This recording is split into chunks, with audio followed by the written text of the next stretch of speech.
আল্লাহর নবী জনাবে মুহাম্মাদুর রাসূলুল্লাহ সাল্লাল্লাহু আলাইহি ওয়াসাল্লাম ডেকে ডেকে বললেন, ও আরবের লোকেরা, ও কুরাইশ বংশের লোকেরা, ও আমার চাচারা,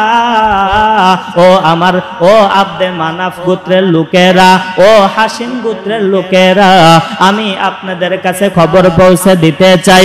আমি যদি বলতাম পাহাড়ের পিছনে শত্রু বাহিনী রয়েছে, আপনারা বিশ্বাস করতেন এবং ভয় করতেন, সতর্ক হয়ে যাইতেন। আমি যদি এইটা এখন বলি, এক আল্লাহর ইবাদত করুন, এইভাবে লাত মানাত উজ্জার ইবাদত ছেড়ে দেন, 360 দেবতার পূজা ছেড়ে দেন, এক আল্লাহর ইবাদত করেন।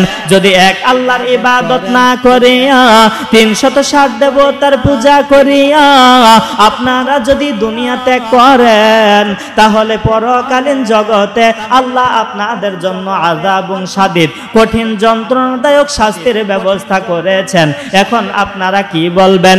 ওই সময় অন্য অন্য লোকেরা যদিও কিছু সময় চিন্তা করতেছিল দাঁড়াইয়া, কেউ কেউ মনে মনে চিন্তা করতেছে, হ্যাঁ মুহাম্মদ সাল্লাল্লাহু আলাইহি ওয়াসাল্লাম উনি তো কখনো মিথ্যা বলতে পারেন না, এই কথাও তো হতেও তো পারে সত্য, যেহেতু উনি 40 বছর বয়স পর্যন্ত একটা মিথ্যাও বলেন নাই, আজকে কোন দুঃখে মিথ্যা বলবেন?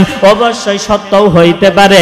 কিন্তু ওইখানে একজন লোকের কথা বলছিলাম যিনি উপস্থিত ছিলেন, যার নাম ছিল আবু লাহাব, ও তখনকার সময়ে নাম ছিল আব্দুল উজ্জা। এই আব্দুল উজ্জা আল্লাহর নবীর এই কথাটা শুনতে পারলেন না, যদিও আল্লাহর নবীর আপন চাচা ছিলেন। এই ব্যক্তি আল্লাহর নবীর কথাটা সহ্য করতে না পারিয়া এই আব্দুল উজ্জা আল্লাহর নবীর সাথে গভীর সম্পর্কে সম্পর্কিত। একদিকে তার দাদার সন্তান আব্দুল উজ্জা, আব্দুল্লাহর এই ভাই, আল্লাহর নবীর চাচা। আরেকদিকে হইল আল্লাহর নবীর 2 জন মেয়ে ছিল, একজনের নাম হলো রুকাইয়া, আরেকজনের নাম হলো উম্মে কুলসুম। এই 2টা মেয়েকে আব্দুল উজ্জার 2টা ছেলে সন্তান উতবা এবং উতাইবার সঙ্গে বিবাহ বন্ধনে আবদ্ধ করে দিয়েছিলেন। অর্থাৎ আল্লাহর নবীর একদিকে আবু লাহাব ছিল চাচা, আর একদিকে ছিল বিয়াই, অর্থাৎ 2 জন কন্যা সন্তানকে আবু লাহাবের 2 ছেলের সঙ্গে বিবাহ দিয়েছিলেন। এই রকম সম্পর্ক চাচা ভাতিজার ছিল, এই রকম সম্পর্ক আমাদের নবী এবং আবু লাহাবের ছিল। যখনই এক আল্লাহর দাওয়াত দিল, যখনই লাত মানাত উজ্জার দেবতার পূজা করতে বন্ধ করতে বলল, ঠিক এমন সময় আল্লাহর নবীকে উদ্দেশ্য করিয়া এই আবু লাহাব জমিন থেকে একটা পাথর হাতের মধ্যে নিয়া তিনি আল্লাহর নবীকে উদ্দেশ্য করলে বললেন, তাব্বাল্লাকা ইয়া মুহাম্মদ সাইরাল ইয়াউম আলিহাদা জামাতানা। আল্লাহর নবীকে উদ্দেশ্য করে বললেন, তাব্বাল্লাকা ইয়া মুহাম্মদ, হে মুহাম্মদ তুমি ধ্বংস হও, সাইরাল ইয়াউম, এবং সারা দিন তোমার জন্য ধ্বংস হোক, সারা দিন শুধু তোমার জন্য অভিশাপ আর অভিশাপ। আলিহাদা জামাতানা, এই কারণে কি আমাদেরকে একত্রিত করেছো?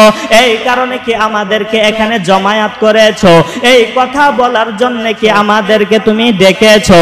এই কথা বলার পর আল্লাহর নবীকে যখন অভিশাপ দিল, আল্লাহর নবীকে আবু লাহাব বলল, তাব্বাল্লাকা ইয়া মুহাম্মদ, হে মুহাম্মদ তুমি ধ্বংস হও, আমার আল্লাহর আরশ কাঁপা গেছে।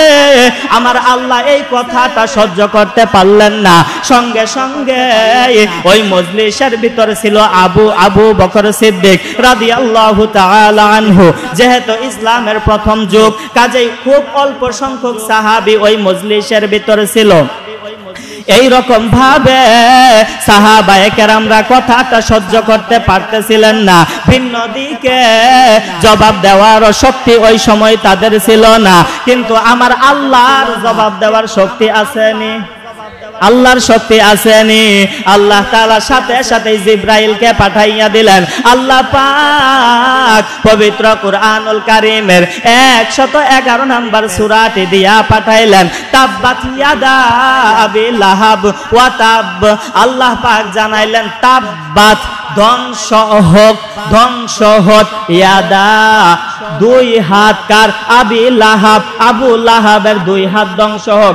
আবার বলতেছে ওয়া তাব্বা, মনে করেন ধ্বংস হয়ে গিয়েছে, বলি না সুবহানাল্লাহ। আবু লাহাব